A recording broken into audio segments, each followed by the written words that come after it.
ये इजी होने वाली है, सब बस एक सिंटेक्स है जिसको याद रखना है। अभी जो मतलब आपको यदि मैं अंडरस्टैंडिंग के आईक्यू लेवल की बात करूं, अभी आपके बिल्कुल ऐसे चल रहे थे, अब इसमें थोड़ा सा सबसे ज्यादा हाई मिलेगा। और ये कंप्लीट हुआ टॉपिक, इसके बाद सभी चीजें आपको सिंपल लगने वाली है, सभी चीजें simple. File handling, function, inheritance, sorry books concept, regular expression, multithreading, सब आसान है सिर्फ इसको छोड़ के। ये आसान है बट थोड़ा सा समझना ज्यादा आसान जरूरी है। जैसे अब मैंने बताया था आपको लास्ट क्लास में कि इसका स्पेशल यूज क्या है। जैसे हमने यहाँ पे मल्टी लाइन ऑफ कोड लिखा, जैसे जस्ट लेट्स सी हमने मल्टी लाइन ऑफ कोड लिखा इस तरह से। अब मैं चाहता हूँ कि मैं यहाँ पे कंडीशन डिफाइन करूँ, ये कंडीशन के बिहार पे, इस कंडीशन के बिहार पे मैं वर्क करूंगा कि if this condition is true, if नहीं भैया, if this condition is true then execute this line, if condition is false then but this line is not executable, this one is executable। मतलब हम एक line को skip करते हैं। जैसे suppose let's say कि हमने, जैसे आप देखिए मैं इसको प्रैक्टिकल इंप्लीमेंट करा देता हूँ, तो इस तरह की वर्किंग करने के लिए हमें क्या यूज करना होता है, कंडीशनल स्टेटमेंट। कंडीशनल स्टेटमेंट सबसे पहले हम क्या पढ़ेंगे, इफ के लिए, है ना। कैसे देखिए, तो हम यहाँ पे सबसे पहले मैं सिंटेक्स लिखता हूँ इफ का। तो सबसे पहले आप इफ कीवर्ड यूज करना पड़ेगा, एक कीवर्ड है, हमेशा इफ ही यूज करेंगे जब भी किसी भी तरह की कंडीशन इंप्लीमेंट करनी है या condition based whatever statement work करना है, तो सबसे पहले इफ कीवर्ड यूज करेंगे। फिर आप अपनी कंडीशन लिखेंगे। कंडीशन कैसे क्रिएट करते हैं बताइए। Condition one, condition two, multiple condition दे सकते हैं। कंडीशन कैसे क्रिएट करते थे, using relational operator, logical operator, and और नॉट, इसमें ग्रेटर देन याद होगा। इन मल्टीपल कंडीशन के बीच में हमें ऑपरेटर लगाना पड़ेगा, जैसे दो condition, condition one, condition two, तो हमें एक ऑपरेटर, फिर हम यहाँ पे लिखेंगे कोलोन। इस तरह से मल्टीपल कंडीशन दे सकते हैं जितने अमाउंट है। उसके बाद आप यहाँ पे नोटिस करें, हमने इसके बाद एक कोलोन दे रखा है, डबल देखिए colon, this is called colon, इसमें मैंडेटरी है। इसके बाद आप यहाँ पे इंटर हिट करेंगे तो आप नोटिस करिए हम यहाँ पे वन स्पेस का इंडेंटेशन फॉलो कर रहे हैं, वन टैब। तो अब स्टेटमेंट जो हम लिखना शुरू करेंगे, यहाँ पे लिखेंगे statement one, statement two, statement three. इस तरह से multiple, we can write multiple line of statement something like this, इस तरह से लिख सकते हैं। और एक चीज और नोटिस करें आप, यदि हमने यहाँ पे लिख रखा है स्टेटमेंट 1011, तो ये जो स्टेटमेंट है ध्यान से समझिएगा, ये जो स्टेटमेंट है ना, आप नोटिस करिएगा, ये जो स्टेटमेंट है, ये जो स्टेटमेंट है इस इंडेंटेशन से बाहर है। आप नोटिस करिए, जैसे मैं ये कहना चाह रहा हूँ, इस इन सबों को देखिए, ये एक लाइन में है जबकि ये एक लाइन में है, जबकि ये जो है डिफरेंट लाइन में। क्या कर रहे हैं सब लोग, इसी समझ पा रहे हैं। तो आप, मेरा कहने का सेंस ये है कि जो भी आप पर्टिकुलर लाइन को एक सिंगल इंडेंटेशन में लिखते हैं, that is called if block. इसको आप कहेंगे इफ ब्लॉक। इफ ब्लॉक में क्या ऐसा डिफरेंट दिखेगा, तो ये जो कंडीशन लिखेंगे मैम, इस कंडीशन का इम्पैक्ट इस ब्लॉक पे होगा। यदि इस कंडीशन ट्रू होगा तो ये जो इफ ब्लॉक का पार्ट एग्जीक्यूट होगा। यदि ये कंडीशन फॉल्स हुआ तो इसके अंदर हमारा कोड एग्जीक्यूट नहीं होगा, तो इसका हमारा कंट्रोल इस इफ ब्लॉक के अंदर नहीं जाएगा, इफ से सीधा बाहर आएगा। समझ पा रहे हैं हम लोग। Means what, if this condition, condition true होगा तभी ये लाइन, ये लाइन जो भी आपने स्टेटमेंट लिख रखा है वो रन करेगा। यदि ये कंडीशन फॉल्स हुआ तो यहाँ से सीधा ही बाहर आएगा, इधर इस इंडेंटेशन में जो भी लिखा है वो रन करेगा। मतलब इस ब्लॉक के अंदर हमारा कंट्रोल नहीं आएगा, मतलब इस ये जो ब्लॉक है इसके अंदर हमारा कंट्रोल किसी भी सिनेरियो में नहीं आ पाएगा। समझ पा रहे हैं आप सबको, ये समझ पा रहे हैं मैंने क्या आपको समझाया, इस चीजें ये समझ में आ रहा है सबको। इस इंडेंटेशन में जो भी लिखेंगे उस पे आपका इस कंडीशन का इम्पैक्ट होगा। और ये जो है इस इफ के बाहर है, तो इस कंडीशन का कोई भी इम्पैक्ट इस लाइन पे नहीं होगा। ये कंडीशन ट्रू है तब भी रन करेगा, कंडीशन फॉल्स है तब भी रन। ऐसा क्यों, क्योंकि ये इफ ब्लॉक से बाहर है। इंप्लीमेंट करके दिखाते हैं तब समझ में आएगा। जैसे हमने देखिए वैल्यू लिया, एन की वैल्यू मैंने दिया 20, ठीक है। अब यहाँ पे नोटिस करिएगा हमने लिखा इफ एक कंडीशन, यहाँ पे इफ एन की वैल्यू यदि लेस देन जीरो है, दिस इज द कंडीशन। ये सोल्व क्या आप ये चीजें रेडी समझ रहे हैं, दिस इज द कंडीशन। और कंडीशन या तो ट्रू होगा या तो फॉल्स होगा कंडीशन, और तीसरी कोई रिजल्ट जनरेट कर ही नहीं सकता। कंडीशन या तो ट्रू होता है या तो कंडीशन फॉल्स होता है। देखिए इस कंडीशन के बाद मैंने अभी सिंगल एक कंडीशन लगाया, इसके बाद मैंने कोलोन दिया। कोलोन के बाद यहाँ पे जैसे इंटर किया तो एक स्पेस फॉलो कर रहा, देख रहे हैं ना आप। यदि इस इफ के अंदर लिखना तो हमने यहाँ पे लिखा प्रिंट एन इज अ, आपने पढ़ रखा है प्रिंट फंक्शन का यूज। एन इज अ, यदि कोई भी नंबर जीरो से छोटा है मतलब वो क्या है, निगेटिव नंबर है, हमने यहाँ पे लिखा इज अ निगेटिव नंबर। इस तरह से और भी स्टेटमेंट यदि आपको नीड हो तो आप लिख सकते हैं। इसमें यहाँ पे again print this is a, this is if block.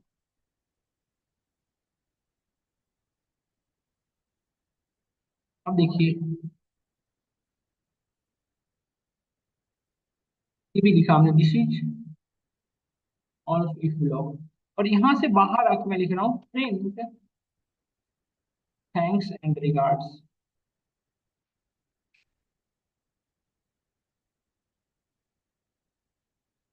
Regards. तो मेरी कंसर्न समझिएगा मैं क्या कहना चाहता हूँ। ये जो आप ब्लॉक लिखेंगे, ये जो लाइन है, इस लाइन में आप वट एवर लिखेंगे that is the part of if block. वो क्या हमारा है, इफ ब्लॉक। समझ रहे हैं आप? इससे बाहर जो भी लिखेंगे that is not of if block. इस बात कि यदि ये कंडीशन ट्रू है तब ये आउटपुट आएंगे इस जो राइट किए हो। यदि कंडीशन फॉल्स है तो सीधा हमारा कंट्रोल कहाँ आएगा, यहाँ से बाहर। और कंडीशन ट्रू होगा तो ये रन करेगा और फिर ये भी रन करेगा, मतलब दोनों ही रन करेंगे ना। तो अभी बताइए कंडीशन ट्रू है या कंडीशन फॉल्स है, अभी बताइए सब लोग। अच्छा, यहाँ पे स्पेस दे रखा हूँ, बट यहाँ पे स्पेस का इंपॉर्टेंट नहीं है। स्पेस स्पेस का मतलब कोई है भी तो नहीं ना। यहाँ पे यदि आपने कुछ यहाँ पे, जैसे सपोज ये चीज यहाँ पे मैं लिख देता, इसके बाद ये इस इंडेंटेशन का पार्ट नहीं रह जाएगा। जैसे देखिए मेरा अपने कहने का मतलब ये है कहने का, इसके बाद में यदि कुछ लिखूं प्रिंट या कुछ भी लिखूं सपोज, कुछ भी, तो ये जो प्रिंट स्टेटमेंट है ये इफ ब्लॉक का पार्ट नहीं हो सकता जैसे मैंने ये लिखा है। क्योंकि आप देखिए ये भी तो एक यही स्पेस में है ना, बट स्टिल इससे इफ ब्लॉक का पार्ट नहीं कर सकते। क्यों? क्योंकि बीच में इंटरप्शन हो चुका है, एक बार इंटरप्शन हो चुका है तो फिर अगेन आप नहीं कर सकते। किसी का पार्ट नहीं, ये एरर आ जाएगा। इफ ब्लॉक एक बार यदि इंटरप्ट हो गया तो वो इंटरप्ट हो गया, मतलब वो आप वो एक तरह से टर्मिनेट हो गया, ब्लॉक नहीं रहा। ये फिर से इफ लगाना पड़ेगा।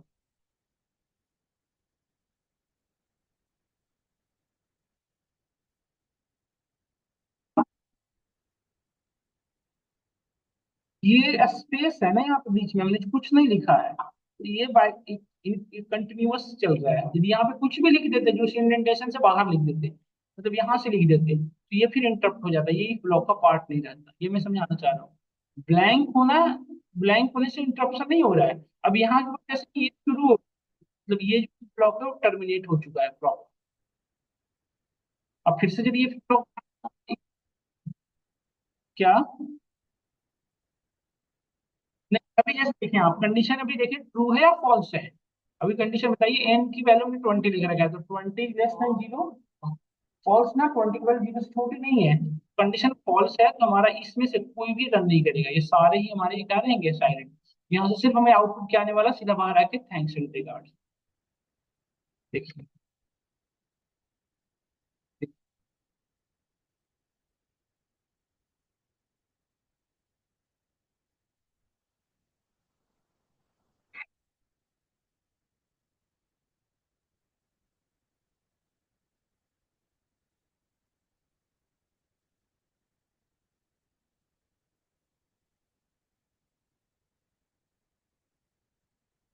बराबर, एक सेकंड, एक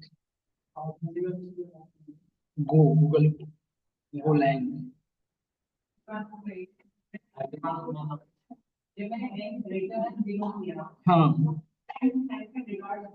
हाँ, क्योंकि अब कंडीशन जैसे हमने जीरो से ग्रेटर लिखा आपने, तो अब ये कंडीशन ट्रू हो गई ना। अब कंडीशन ट्रू होने की वजह से ये ब्लॉक तो रन करेगा, फिक्स हो गया। ये ब्लॉक, ये जो इफ ब्लॉक है ये तो रन करेगा, ये फिक्स है, करना चाहिए ना। ये इफ ब्लॉक से बाहर है, इसमें तो कोई इम्पैक्ट ही नहीं है इसका, ये इससे बाहर है, मतलब इस ये जो कंडीशन है इससे कोई, इससे कोई भी इफेक्ट नहीं है, कंडीशन ट्रू हो या ना हो, क्योंकि इफ ब्लॉक का पार्ट ही नहीं है ना वो आगे का पार्ट है। मतलब ये इसमें मैंने ये कहना चाह रहा हूँ कि टर्मिनेट हो गई ब्लॉक, मतलब यहाँ पे आपका ब्लॉक। पहले यदि और किसी लैंग्वेज यूज करते ना तो इसमें यहाँ पे हमें करना पड़ता, जैसे आपको याद होगा कि बीबीए में पढ़ते थे इन इफ लिखना पड़ता था। यहाँ पे विदाउट ऑटोमेटिकली पाइथन खुद समझता है, जैसे यहाँ पे इंडेंटेशन से डिफरेंट हो गए, मतलब डिफरेंट इंडेंटेशन में, मतलब इन इफ आपका वहां पे true है। तो अभी जैसे मैं यहाँ पे देखूँ तो ये कंडीशन ट्रू है, मतलब इसके अंदर हमारा कंट्रोल यहाँ से मूव किया, इसके अंदर गया होगा, और ये सारे रन करेंगे। जब यहाँ से कोई स्टेटमेंट नहीं मिला होगा तो फिर वो बाहर आएगा, और जैसे ही वो बाहर आया है तो उसको आपको ये स्टेटमेंट मिल गई तो आपको ये स्टेटमेंट प्रिंट होगा, मतलब आपको सारे ही मैसेज भी मिलेगी। देखिए, देख रहे हैं? बट इस, आप अभी तक आपने क्या किया कि आप कंडीशन ट्रू होने पे आपने कंट्रोल फिक्स कर दिया कि जब हमारा कंडीशन ट्रू हो तो यही लाइन ही रन करना चाहिए। बट कंडीशन फॉल्स होने पे कोई भी अभी आपका लाइन फिक्स नहीं हुआ है, क्योंकि ये तो ट्रू में भी रन कर रहा है, आपको रन करना है। यदि आप, नहीं वो तो अभी फिलहाल के लिए तो आएगा ना, बट यदि आपको ये चीजें भी कंट्रोल करना है कि नहीं, यदि कंडीशन ट्रू हो तो इफ स्टेटमेंट, कंडीशन फॉल्स तो दिस स्टेटमेंट, जब आप ये दोनों पे कंट्रोल करना चाहते हैं, then we have another particular module that is called else. If के साथ आप इल्स लगा रहे हैं। हाँ सारा ही तो हमारा भी आ रहा है। हाँ तो ऐसे थैंक्स एंड रिगार्ड्स आ गए। ये पे इस इंडेंटेशन बात करूँ, देखो ना मैं कोड ये शो के लिए नहीं लिखा हूँ, यहाँ पे इंडेंटेशन है, ये देखिए ऐसे, ये सब एक लाइन में है, मैं इसको व्यू मतलब ऐसा नहीं समझो आप इस व्यू का अच्छा देखने के अच्छा लगे इसलिए लिख रखा हूँ, नहीं ऐसे ही लिखना पड़ेगा आपको। दिस वन दिस वन ऐसे। तो अब मैं देखिए, अब मैं फिर से लिखता हूँ, हमने एक वैल्यू, जैसे हमने एक वैल्यू लिया एन की जीरो, स्टार्टिंग में वट एवर वैल्यू रखा हूँ मैं, फिर मैं यहाँ पे नीचे लिखा if n is less than zero, यदि कोई नंबर जीरो से पहले greater than equal to zero मैंने लगा, यदि greater than equal to zero है तो मैं यहाँ पे नॉर्मली एक प्रिंट मैसेज दे रहा हूँ, हम आगे सब करेंगे बहुत सारी चीजें, बस अभी मैं नॉर्मली चीजें को समझा रहा हूँ। प्रिंट एन की जो यदि कोई नंबर जीरो से बड़ा है, मतलब वो क्या है, पॉजिटिव नंबर है ना, इज अ पॉजिटिव नंबर। आप ये चीजें ये सब क्लियर हो रहा है ना, प्रिंट फंक्शन में कोई डाउट नहीं हो रहा, तब पहले हम पीछे लिखा करते थे, अब मैं वही चीज आगे लिख रहा हूँ, कोई प्रॉब्लम नहीं होगा। और यदि कंडीशन फॉल्स है तो हमने देखिए, हमने यहाँ पे कंडीशन फॉल्स होने पे हम क्या यूज करेंगे, इल्स। तो अब ये सुनिएगा ध्यान से, जैसे ये कंडीशन ट्रू होगा तो इफ ब्लॉक रन करेगा, यदि ये कंडीशन फॉल्स हुआ तो सीधा कहाँ जंप करेगा आपका कंट्रोल, इल्स में। और इस ब्लॉक में जो भी लिखेंगे वो एग्जीक्यूट होगा। हमने इल्स में आगे लिखा, देखिए इल्स में हमने यहाँ पे इस ब्लॉक के अंदर आके लिखना होगा, print n is a negative number. तो अभी फिलहाल के लिए देखिए, और एक मैं और लाइन लिखा हूँ, ध्यान से लिखिएगा, इस ये बाहर में लिखा, तो आप ये एक सब लोग बताएं क्या ये जो थैंक्स एंड रिगार्ड्स जो मैं लिख रहा हूँ यहाँ पे, ये इस पे इफ एंड इसका कोई इम्पैक्ट है नहीं, बाहर है। कंडीशन ट्रू होगा तभी रन करेगा, कंडीशन फॉल्स होगा तब भी। बट एक चीज ध्यान से देखें आप, इफ और इसमें क्या बेसिक डिफरेंस है, इफ हमेशा बाई डिफॉल्ट ट्रू कंडीशन पे रन करेगा, मतलब इफ ब्लॉक के अंदर के जो भी स्टेटमेंट है वो कंडीशन ट्रू होने पे ही रन करेंगे, और इल्स कंडीशन इल्स के अंदर जो भी स्टेटमेंट है बाई डिफॉल्ट कब रन करेंगे, जब कंडीशन फॉल्स। ये फिक्स दिमाग में सेट करिए। अच्छा इफ के अंदर आप कंडीशन लिख सकते हैं, इल्स के अंदर इल्स के में कंडीशन आप नहीं लिख सकते, समझ गए। बट इसका मतलब ये नहीं है कि इफ और इल्स एक दूसरे पर डिपेंडेंट है, इल्स हमेशा इफ के साथ ही आएगा, ऐसा नहीं है। इल्स विदाउट इफ यूज कर सकते हैं, इफ विदाउट इल्स हम करके देखेंगे। अभी फिलहाल आप क्या देख रहे थे, इफ विदाउट इल्स यूज हो रहा है, तो इसी तरह से हम आगे बढ़ेंगे, इल्स को भी विदाउट इफ यूज कर सकते हैं, बताएंगे।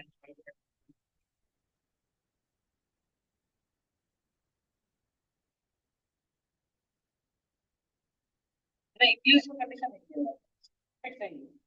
इल्स बाय डिफॉल्ट जो इफ इसके ऊपर रहेगा उसकी फॉल्स कंडीशन को एक्सेप्ट करेगा।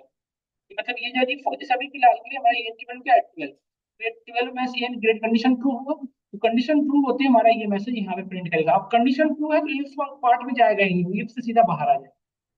तो अभी सिर्फ आपको मैसेज आने वाला है कि n is a positive number, मतलब 12 is a positive number, thanks and regards. आप देखिए, देखिए आ रहा है ना। और यही यदि मैं -12 कर दूं तो अब बताएं, ये कंडीशन ट्रू फॉल्स हो गई। अब हमारी एन की वैल्यू क्या है, देखिए 12, तो -12 is greater than equal to zero, condition true है या फॉल्स, बताइए सब लोग, ये कंडीशन ट्रू है या फॉल्स है। फॉल्स हुआ ना, तो कंडीशन फॉल्स होते सीधा हमारा कंट्रोल कहाँ आ जाएगा, इसके अंदर तो जाएगा नहीं, इसके अंदर यूज में आएगा, और यहाँ पे सबसे पहले इसको क्या मिलेगा, निगेटिव नंबर प्रिंट करेगा। और ये तो प्रिंट करेगा ये बाहर है, इसका तो ये फिर से कोई इम्पैक्ट ही नहीं है। तो आपका भी फिलहाल रिजल्ट ये वाला है, देखिए। डन और नॉट डन। अभी यदि मैं इसको सिर्फ इसके अंदर लिख देता तो क्या होता बताओ। अब अभी थैंक्स एंड रिगार्ड्स कब होगा, जो कंडीशन फॉल्स हो रहा हो, नहीं। देखिए अब नहीं, क्योंकि इस इंडेंटेशन में आ गया ना, सेम इंडेंटेशन, इस चीज का हमें ध्यान रखेंगे, कोई हमें यहाँ तक कोई डाउट नहीं होता है। अब जैसे हम यूजर से इनपुट लेके उसको चेक करना है कि यूजर ने पॉजिटिव नेगेटिव एंटर किया, तो हम यहाँ पे लगा सकते हैं इवैल, कल पढ़े थे इवैल, और यहाँ पे हम ये लगाएंगे इनपुट फंक्शन। अब dear user enter number for positive negative check, dear user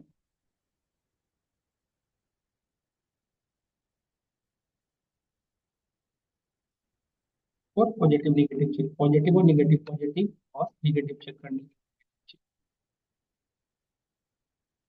अब हमने लूप चलाया, अब देखिए सॉरी, हमने यहाँ पे अपनी लाइन को चलाया, यहाँ पे यूजर से इनपुट मांग रहा है, या जो भी यूजर इंटर करे, जैसे 99 इंटर किया तो 99 को चेक करेगा, अब यूजर जो भी देगा, इसमें लिखा है यहाँ पे -67, तो अब एन की वैल्यू क्या होगी, 67 is greater than no, condition false, ये रन करेगा, आउटपुट ये भी आएगा, तो ये भी आएगा। क्या हम सभी लोग समझ पा रहे हैं यहाँ पे? क्लियर हो रहा है यहाँ तक? बेसिक चीजें बताएं हम सब लोग। अब यदि मैं आपसे क्वेश्चन करूं कि write a program to check और नंबर गिवन और ऑड, मैं ये चेक करता हूँ तो कैसे। चलिए ये देख लें, आप सब लोग खुद से रन करा लें। और देखिए एक चीज समझिए, और इफ और इल्स का इंडेंटेशन सेम है। इफ देखिए यहाँ पे इफ हमारा इस इंडेंटेशन में था, और इल्स भी इल्स यहाँ पे है, इफ इल्स के यहाँ पे इफ के अंदर देख पा रहे हैं आप, इन दोनों की इफ और इल्स एक सेम लाइन में है। ये गलती ना करेंगे, इल्स को आपने ऐसे लिख दिया तो ये अलग हो गया, इस देखिए इल्स को यदि हमने यहाँ लिख दिया तो ये इफ के अंदर हो गया। ये गलती ना करें आप, इल्स को और इफ दोनों सेम लाइन में होना चाहिए। पाइथन में इंडेंटेशन का बहुत ही ज्यादा ध्यान रखना होता है, बहुत ज्यादा टेक केयर करना पड़ेगा आपको। तो आपको इंडेंटेशन नजर आता है, इंडेंटेशन मतलब आपने गलत बात नहीं लिखा है। यहाँ तक सबको क्लियर है तो बताएं, यस मैं आगे बढ़ूँ? हाँ, बस यहाँ पे बोले तो एक समझा लो, इंटर के सामने और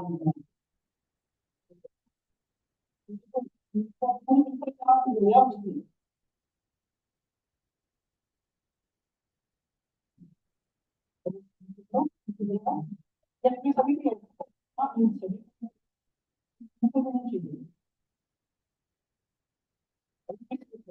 आगे से रखना, आगे से उसके बड़े प्लेट को उसके सामने भी होगा। पॉइंट कर देखो, देखो इसकी समझने का सबसे ये चीज होती है, इसको तुम देखिए छोटे से करते हो तो अपने आप कहाँ हो जाता है।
क्वेश्चन ये था कि राइट ए प्रोग्राम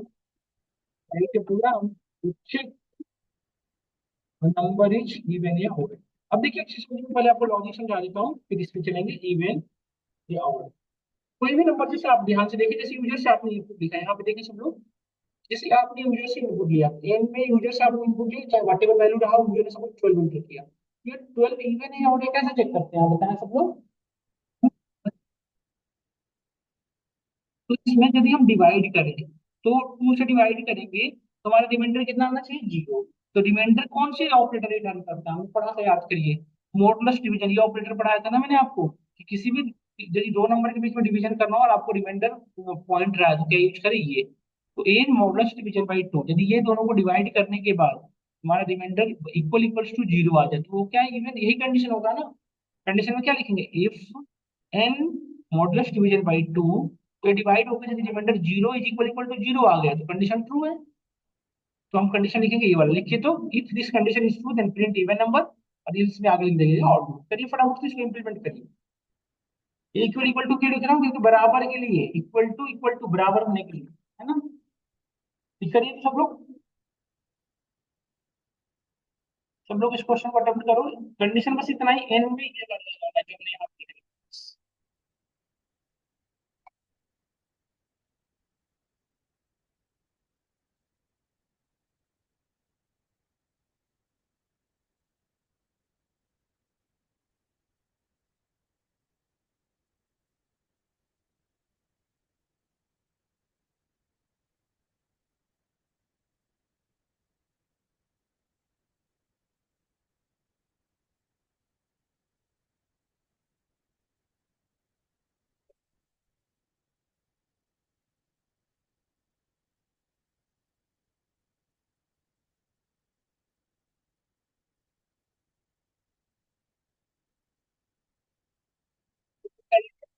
देश आपकी मैम, सुरेंद्र जी आप, कनिका आप कर ली, रिमेनिंग और सुष्मिता, बबीता, प्रीति,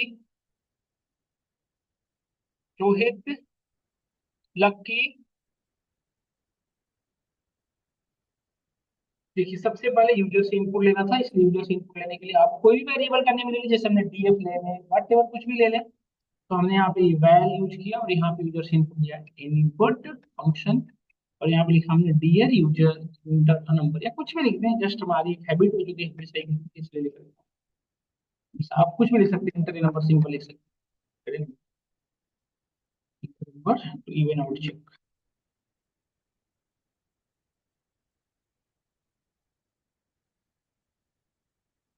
यूजर नंबर एंटर करेगा। अब यहाँ ध्यान से देखें आप, इफ, अब कंडीशन क्या लिखना था, इफ डीएफ की जो वैल्यू है इसमें हम टू से मॉडुलस डिवीजन करेंगे। मॉडुलस डिवीजन क्यों कर रहा हूँ, क्योंकि मुझे रिमाइंडर चाहिए था। Is equal equal to zero, यदि हम डिवाइड करने के बाद टू के बराबर जीरो के बराबर हो जाए, आप स्पेस दे सकते हैं नहीं भी दे सकते हैं। तो हमें इस सिनेरियो में क्या लिखना था, यदि ये कंडीशन ट्रू है मतलब क्या है, प्रिंट एन क्या है, इवन नंबर है, N is a, sorry N नहीं DF is a even number. यदि ये कंडीशन फॉल्स है तो हम क्या लिखेंगे, एल्स में आके बाहर। अच्छा इसके बीच में कितने भी स्पेस रख सकते हैं, ऐसा कोई कंस्ट्रक्ट नहीं है। एल्स में आके अगेन हम लिखेंगे प्रिंट, एल्स कब होगा जब कंडीशन फॉल्स रहा होगा। तो यहाँ पर सिंपल लिख सकते हैं आप एन एच और नंबर। क्या हम सभी यहाँ पे क्लियर है। देखिए कोड मैंने रन करा है, यूजर ने एंटर किया 12, देखिए 12 इज इवन नंबर। अब यहाँ पे हमने लिखा 13, अब यहाँ पे 13 लिखते क्या होगा, एन की वैल्यू क्या हो गई होगी बताना सब लोग, एन की वैल्यू एग्जैक्टली 13। अब 13 को 2 से डिवाइड किया होगा इसने, remainder equal equal to zero नहीं, 13 को 2 से डिवाइड करते हैं तो 1 आता है रिमाइंडर, तो 1 is equal equal to zero, no condition false. Condition false हो तो हमारा कंट्रोल सीधा यहाँ पे है, तो ये प्रिंट करेगी। देखिए मैं यहाँ पे 13 बहुत पुराना 13 जाओ। डन, समझ में आ रहा होगा सबको होपफुली ये सब। और ये यदि मैं यहाँ पे लगा दूं थैंक्स एंड रिगार्ड्स, कंपैरिजन करने के लिए ऑपरेटर आपने नहीं पढ़ा, इसका मतलब भूल गए हो आप। ऑपरेटर पढ़ा था ना, ऑपरेटर में पढ़े थे less than greater than, less than को चेक टेस्ट करना है तो लेस देन, ग्रेटर देन को और इक्वल टू चेक करना है, जैसे जीरो के बराबर हो, जीरो एग्जैक्ट बराबर हो तभी ना हम इवन कहेंगे। से इन दोनों को डिवाइड होकर एग्जैक्टली जीरो होना चाहिए, तो हम इक्वल इक्वल टू लगा दें, डबल इक्वल टू।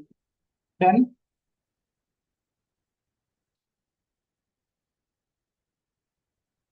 है ये कैसे करेंगे हम, ये लिख दिया हूं ना इसलिए डीएफ लिखना चाहिए था। ठीक है, तो ये थैंक्स एंड रिगार्ड्स क्यों आएगा, हमेशा आएगा चाहे कंडीशन इफ फॉल्स कुछ भी हो, समझ में आ रहा है सबको। सबको यहाँ तक क्लियर है। अब एक क्वेश्चन मेरा ये था कि पॉजिटिव नंबर भी इवन ऑड हो सकते हैं और नेगेटिव नंबर भी इवन ऑड होते हैं। मुझे चेक करना है सबसे पहले यूजर से कि जो यूजर ने नंबर इंटर किया, ध्यान से सुनिएगा कंसेप्ट तभी समझ पाएंगे आप। जैसे यूजर से हमने डीएफ में वैल्यू दिया, तो डीएफ की वैल्यू जो भी है पहले ये चेक करना है कि जो नंबर है वो पॉजिटिव है या निगेटिव है। ठीक है, मतलब if DF less than equal to zero, condition हो जाएगा क्या, DF is less than equal to zero, मतलब निगेटिव है। यदि निगेटिव है तो इसके अंदर आके फिर से चेक करिए कि डीएफ को यदि मैं 2 से डिवाइड करूं तो क्या रिमाइंडर यदि जीरो आ जाए, divide by 2 is equal equal to zero, मैं फिर से लिखूंगा proper, DF module division by 2 equal equal to zero, तो हम क्या कहेंगे, this is negative even number नहीं। और कंडीशन फॉल्स इज तो क्या कहेंगे, निगेटिव ऑड नंबर। अब यदि ये कंडीशन, देखिए ये दो अलग अंदर की कंडीशन हो गए, इससे बाहर आ गए। यदि कोई नंबर जो है जीरो से बड़ा है, मतलब इसके आगे अंदर आ गए, इल्स में गए, और इसमें फिर से चेक करेंगे कि इफ डीएफ जो है greater than, sorry, divided by 2 is equal equal to zero, कहेंगे पॉजिटिव इवन नंबर, नहीं तो पॉजिटिव। करिए तो ट्राई इसको पूरी को इम्प्लीमेंट करने का, सब लोग इसे इम्प्लीमेंट करिए पहले। अब यहाँ पे इफ के अंदर इफ चलेगा, तो दो दो कंडीशन है ना सुरेंद्र जी, सुरेंद्र जी के सब क्यों कंप्लीट पॉजिटिव है इतना से थोड़ा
थोड़ा सा सोचना पता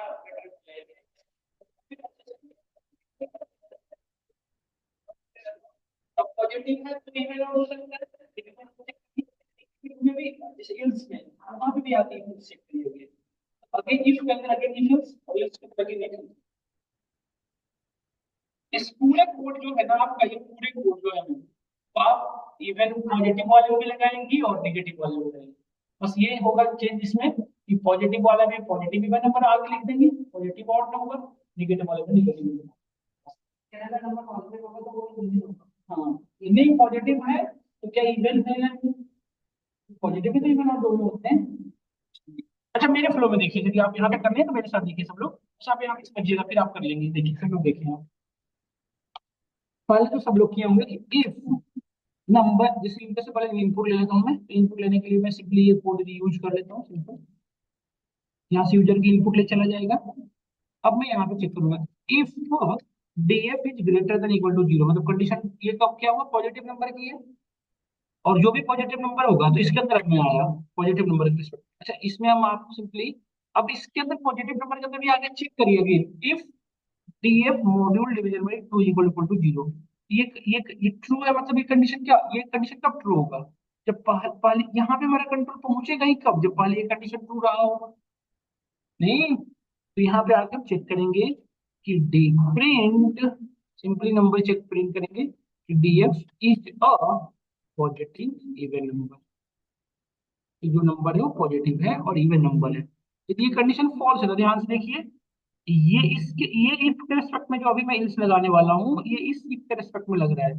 तो ये इस इफ के रिस्पेक्ट में लग रहा है, मतलब ये कंडीशन क्या रहा है, फॉल्स, तभी ये इल्स चल रहा है ना। तो कंडीशन फॉल्स कब होगा, जब ये पर्टिकुलर वैल्यू टू से डिवाइड होकर रिमाइंडर जीरो नहीं लाई होगी। तो उस केस में क्या बता देंगे कि जो प्रिंट ये जो इवन नंबर है, इवन नंबर ना हो, ये क्या है। क्या हमारे सब लोग ये चीजें समझ पा रहे हैं, आप बताएं सब लोग। क्या ये चीजें आप समझ पाए हैं, इतनी चीजें समझ पाए आप सब लोग। ये ऑड नंबर की जगह पे क्या हो जाएगा, इवन नंबर की जगह पे क्या होगा? इतनी चीजें समझ में आई मैम, आप सभी लोग बताएं। अब इसके बाद देखिए, जैसे अभी अब ये तो आपने इस इफ का काम किया, सिर्फ अभी आपने इस इफ का काम किया है। अब ये तो इनर का इफ है, इस इफ के रिस्पेक्ट में आपने ये इफ लगाया। बट ये इफ भी तो फॉल्स हो सकता है ना आपका, मेन जो है आउटर इफ जिसे हम कहेंगे। तो इस इफ के रिस्पेक्ट में इस कहाँ लगाएंगे, इससे बाहर, मतलब ये सीधे इसके सामने लगाएंगे। Yes yes. तो अब हम यहाँ पे इससे बाहर आके लगा रहे हैं इल्स, देखिए आप। मैं इससे बाहर आ रहा हूँ, यहाँ पे लगा रहा हूँ इल्स, ध्यान से देखिए आप। इल्स, ये इल्स कब होगा बताएं, यहाँ पे कंट्रोल कब आएगा, जब जो नंबर होगा वो क्या होगा, जीरो से छोटा, है ना सुंदर जी। तो छोटा होगा तो अगेन चेक करिए फिर से कि इफ डीएफ मॉड्यूल डिवीजन, वही सेम कोड यहाँ पे चाहे यूज कर सकते थे, बट फिर भी मैं फिर भी लिख देता हूँ, तो आप सेम कोड कॉपी पेस्ट कर देना। Print DF is a negative negative even number, बस इतना ही तो करना था ये। और यदि कंडीशन फॉल्स है, मतलब ये कंडीशन फॉल्स है, इस इफ का रिस्पेक्ट में भी इल्स लगाना होगा, तो हमने यहाँ पे लगा दिया इल्स। हाँ उससे इफ इवन के तो सेम ही होगा ना उसका, सिर्फ यहाँ पे इवन नंबर, ये नेगेटिव नंबर आ रहा है, बस यही कंडीशन तो सेम ही होगी। कंडीशन सेम ही तो होगी, जैसे इवन पॉजिटिव नंबर है तो उसका चेक करने का भी टू से ही चेक करते हैं, नेगेटिव नंबर तब भी टू से ही चेक करते हैं, इसमें कोई कंडीशन क्या है। सब लोग समझ गए यहाँ तक। अब देखिए जैसे हमने यहाँ पे एंट्री किया 12, देखिए यहाँ पे 12 सबसे पहले डीएफ में आया, तो सबसे पहले कौन सी कंडीशन चेक किया जाएगा, यहाँ पे भले वर्ष में इसे चेक किया जाएगा, पहला फर्स्ट बड़ा हो गया क्या, ग्रेटर देन जीरो, ये सुनो कंडीशन ट्रू है या फॉल्स बताएं सब लोग, कंडीशन ट्रू। तो ट्रू होते हमारा कंट्रोल इसके अंदर आया और इसको फिर से भी इफ मिला है। तो डीएफ 12 जो है module division by two equal equal to zero, yes. Condition true है या फॉल्स सब लोग बताएं।